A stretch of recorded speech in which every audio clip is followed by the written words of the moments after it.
which is the higher and preferred way of speaking before this body.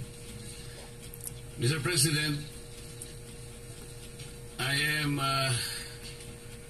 armed by the explanation of the minority leader that we're not questioning the prerogative of the presiding officer, but we can question the Senate President on issues that are quite legitimate, such as the matters I would like to raise today.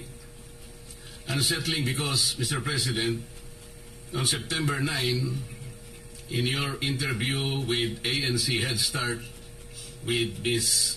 Karen Davila about the Blue Ribbon Chairman being a lawyer, your answer is, there is no such thing as a rule na dapat abogado yun. Abogado ka nga, di ka naman magaling mag-imbestiga, di ba? Narinig ko rin. So useless. Mr. President, I'd like to put on record, there was no inclination from this representation na meron man lang kaming sinabi na ang chairman ay dapat, chairman ng Blue Ribbon Committee ay dapat abogado.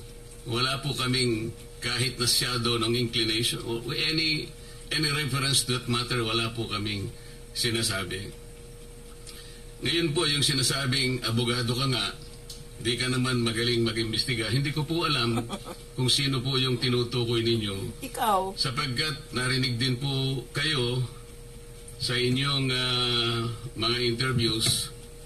Sinabi niyo po, Mr. President, na maraming dissatisfied sa direction na tinahak po ng aking investigasyon nung ako pa po ay chairman ng Blue Ribbon Committee. Hindi ko po alam kung sino po yung dissatisfied sa mga members natin. Wala naman pong perfecto, Mr. President, pero sa akin pong pananaw ay ginawa ko po yung aking makakaya. Kung meron man po akong pagkukulang, ay humihingi po ako ng tawad sa aking mga kasamahan sa Blue Ribbon Committee. Ngunit hindi ko po sinadya na ilihis sa direksyon ng tamang pag-iimbestiga ang ating Blue Ribbon Committee. Noong September 10 po, 2025, ang programa pong Sa Totoo Lang, sa 1PH, nandun po yata si Job Francisco, Chicky Berhel, Cheryl Cosing. Ang sabi po ninyo, with reference to the affidavit of the Discayas, may suspetsa kami na inedit yung affidavit. Mr. President, ay ka ngayon. Ito po ay indirect affront to the integrity of this representation. Yung lamang pong pagsuspetsahan nyo na inedit yung affidavit, paano kayo nagsuspetsa? Ano po ang ginamit ninyong batayan at pagsususpetsahan ninyo na maring inedit yung affidavit? Ako po bilang chairman ng Blue Ribbon Committee, nagpakaingat-ingat po ako nung sila po ay sa pamamagitan ng kanilang mga taga-lapit, ay minabuti ko pong hingin sa kanila. Sumulat sila sa akin para malaman ko kung talagang meron silang kagustuhang magpahayag ng kanilang saloobin tungkol sa dinidinig natin sa Blue Ribbon. At gusto kong masatisfy ang sarili ko, Mr. President, kung totoo nga at kung bakit nila gagawin. So nag-receive po ako ng sulat sa kanila, handwritten. At nung malaman ko po na talagang galing sa kanila ang pagpapahayag na voluntaryo, sinabi ko, sige, gawin ninyo. At kinakailangan, bago nyo ibigay sa akin, notaryado na yun. At yun pong affidavit na yun, o subscribe sworn statement, Mr. President, ay naibigay sa akin, araw na po, maggagabi na po ng araw ng linggo, in a sealed envelope. At kung sinasabi po ninyo na ang SOP ay dapat na ibigay sa mga miyembro ng ating Blue Ribbon, wala na pong pagkakataon sapagkat sa umaga po alas 9 ay magsisimula na po ang Blue Ribbon Committee. Noong September 14 po sa Twitter ninyo, meron po kayong binanggit at ito po ang nakasulat. Very devious.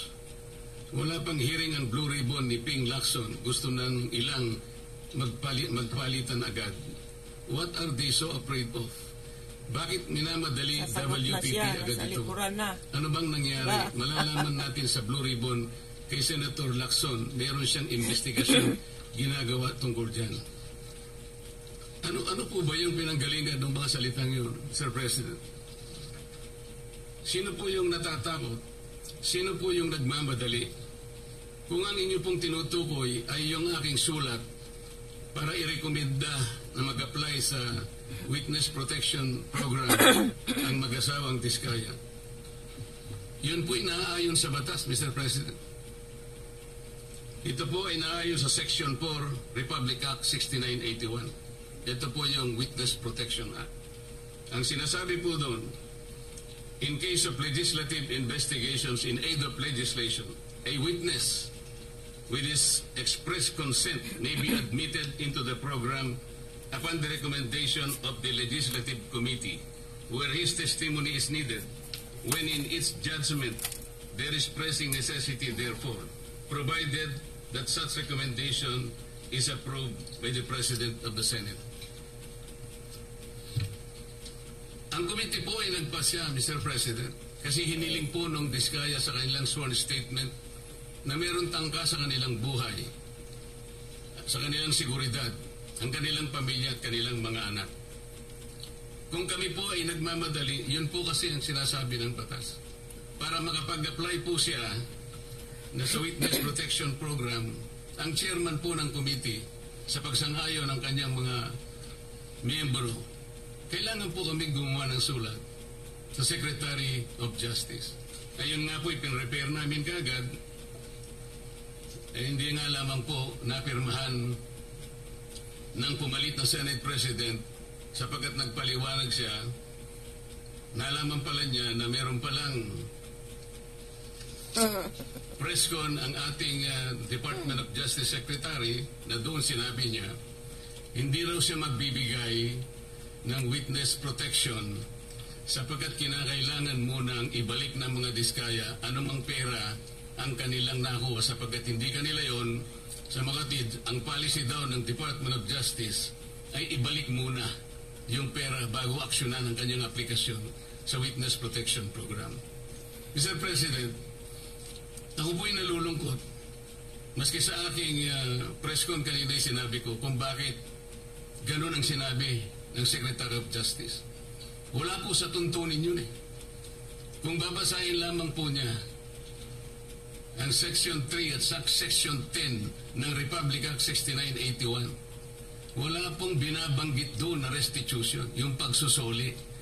Nag-uumpisa lang po sa pagsusuri, sa pag-iimbestiga ang komite. Meron na po bang halaga na dapat isuli?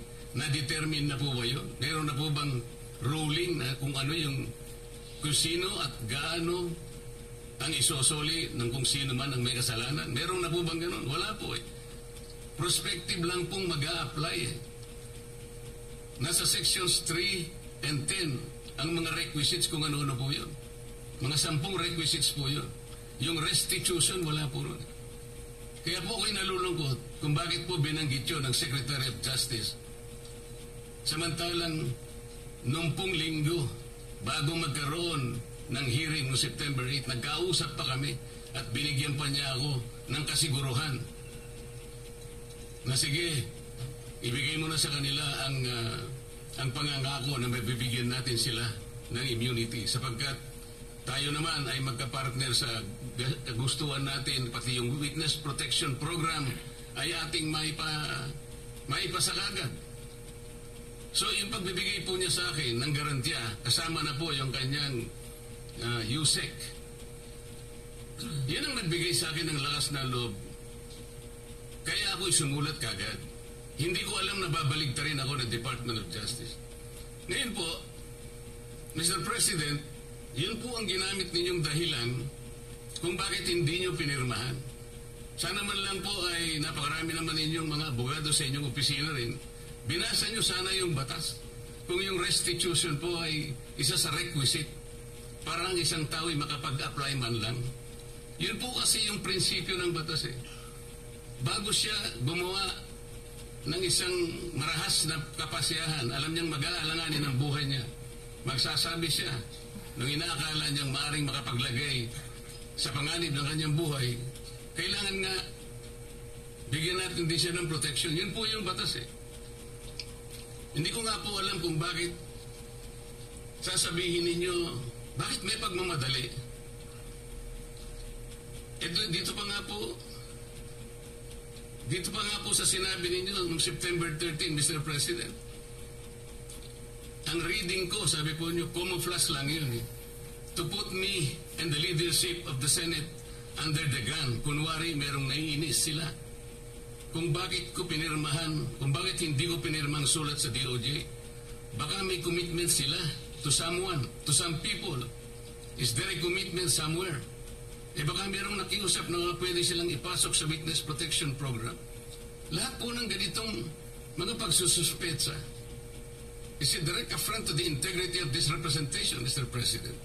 As a member of the Senate, bakit po kinakailangan magkaroon tayo ng ganitong pahayag sa publiko na walang basihan ni katitingman? Ito po yung nakakalungkot. Noong September 10, sa billionaire interview with Ms. Corina Sanchez, ang tanong po ni Ms. Corina, Bryce Hernandez, natatakot daw po siyang bumalik sa Senado. May basihan po ba ang kanyang pangamba? Yan po yung tanong niya sa ating Senate President. Ang sagot po ng ating Senate President, sabi niya sa House, makatid, parang kinonfirm niya. Ang nangyari, yung mga congressmen nag-request na kung pwede daw huwag ibalik sa Senate dahil meron daw siyang binabanggit ng mga senador. So ang ginawa naman ng mga congressmen nakiusap kay Speaker, si Speaker tinanong sa akin dahil sinasabi raw kung pwede mo nang i-retain. Sabi ko, hindi pwede dahil sa legal custody namin yan eh. Dahil merong contempt dyan sa Senado. Nakikiusap sila kung pwede na huwag sa Senate mismo, hindi naman i-retain sa House. Ang umanda sa akin, siyempre, yung tinatawag na parliamentary courtesy. Kasi meron silang nakakontempt doon, yung si Mendoza, gusto rin naman namin kunin yun. Alam ko later, iimbitahan namin yun. So, ang nangyayari po, Mr. President, kaya ba dinidiscredit, kaya ba pinagsususpetsahan yung Diskaya sworn affidavit sapagkat may binagit siyang 17 congressmen? Yun po ba ang dahilan? Bakit naman po nung say yung Hernandez ay nag-testify sa House, bakit kagyat nating pinakinggan naman ang kanyang katwiran? Dahil may bilanggit naman siya, di umano, na may kasalanan na dalawang kasama natin dito. At saka siya nagsabi na, huwag niyo na kayong ibalik doon, sapagkat manganganib ang buhay ko. Ang maliwanag po dito, pagka ang nagsasalita si Bryce Hernandez, parang merong kagad pagpapatibay. Parang pinaniwalaan na natin na maaaring manganganib ang buhay niya sapagkat meron siyang binanggit na dalawang kasama natin. Paano yung buhay ng Diskaya na inimbitahan nila doon? Na binigyan na, bigla na lang nating, wala man lang tayong aksyon. Samantalang 17 congressmen ang binanggit niya. Hindi niyo ba naisip, manganganib din ang buhay niya? Pero walang nagsalita dito sa atin. Yun po yung aking nakikita. Huwag po tayo mag-away-away. Ang ating pong hinahanap ay katotohanan lang. Pero kung ganito po ang gagawin natin, manggagaling po sa ating Senate President, magpapalipat po tayo ng salita na kami po ay wala namang kinalaman. Lalong-lalo na po ang representasyong ito. Kahit minsan wala po akong sinabihan na mas magaling po ako. Wala po akong sinabing gano'n. Ang sinabi ko lang, ang pagkakaiba po ng investigasyon ng Senate Blue Ribbon Committee is in aid of legislation. Kung ang direksyon ko pong yun ay mali para sa inyo, nasa sa inyo na po yun. Pero yun po ang nalalaman ko. Sa 3 pagdinig lamang po, nasabi ko na po kanina sa press con, sa 3 pagdinig pa lamang po namin, nakita ko na po ang pangangailangan ng halos 14 na legislative measures na dapat natin kagad na ipasa para sa ganon. Maayos natin, ma-address natin kagad ang malalang problema ng corruption sa ating bansa. Maraming salamat po.